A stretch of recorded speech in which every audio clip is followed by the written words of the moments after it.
This vast collection is impressive, to say the least. I'm speechless, mate. Yeah, so am I. Spanning decades of design and engineering, Dick has spent over 20 years tracking down and preserving over 260 rare and classic motorcycles for posterity. That doesn't happen to me every day, to be confronted by 260 motorcycles. But that feeling, my heart is going like that. Trident, an Atlas, Douglas Dragonfly, and there's an Enfield, now Norton's. So I wonder if you can guess what Henry's first find is going to be. This is just an old, probably 58, 59 Triumph Speed Twin. I had one of those when I was really, you know, a lot younger than I am now. Are these that old? Oh, behave yourself. Launched at the 1937 National Motorcycle Show, the two-cylinder Triumph Speed Twin was both lighter and more powerful than many single-cylinder engines of the time. It doesn't have the right mudguards on it, and there's a lot to do to get it going, but I'm going to make serious money for Dick's charity out of it. If there was ever a day that you might go home with a motorbike.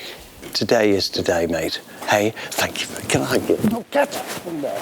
Oh, God, please. That should be fettled as it is and just cleaned up. That's a rather nice machine, I think. All right, let's clean it up. Clean up the toast rack, the little rack on here. Yeah. And clean up the paint. The paint's actually not bad. Yes. So it's a beautiful little 500cc Speed Twin. That's all we need to know. Clean it up lovely, ride it a bit and knock it out large. And hopefully it runs beautifully when it's fettled. Of course it will do. I picked it. I haven't started it, though. No, I bet you haven't. No. Next, Henry and Guy head to the workshop, and having replaced the old fuel, they're trying to start the Triumph without much success. Mate, it's not running on both cylinders. It's firing intermittently on the other cylinder. We're going to have to burn the midnight oil, I reckon. And if there's one man for the job, it has to be me. No, obviously, it's got to be Guy. Having run into some problems earlier, it's also the moment of truth for the Triumph Speed Twin. There was no real spark. There is one now. We've cleaned the carburettor. We haven't got any lights yet, but we think we might have action, so we're going to give it a try. Yes. All right? And that normally means me. Am I going to kick this, then? Yeah, you're going to tickle it as well first. Yeah, yeah. OK, all right. Give it a bit of revs. Oh, what about a bit more choke? Come on, baby! I mean, look, it's running pretty rough, but as far as Guy and I are concerned, we've taken a bike like that and we've got it going. And the good news keeps on coming.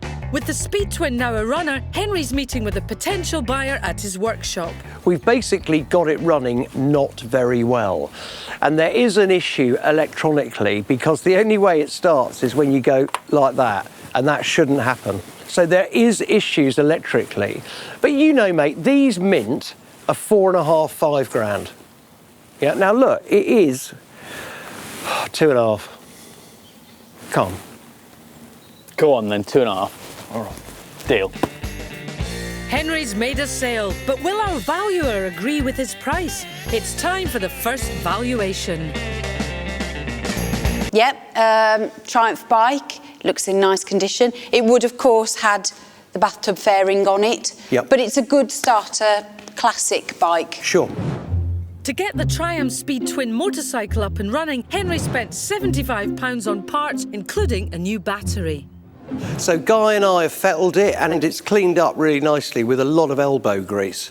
It should make 2,200, something around that mark. Yeah, well, that's good news, mainly because I have sold that. OK, And I've sold it for 2.5 grand. brilliant. You know, I think I've done well for Dick there and hopefully he's going to be happy. A good bit of business from Henry means that he's off to a flying start, netting Dick a profit of £2,425.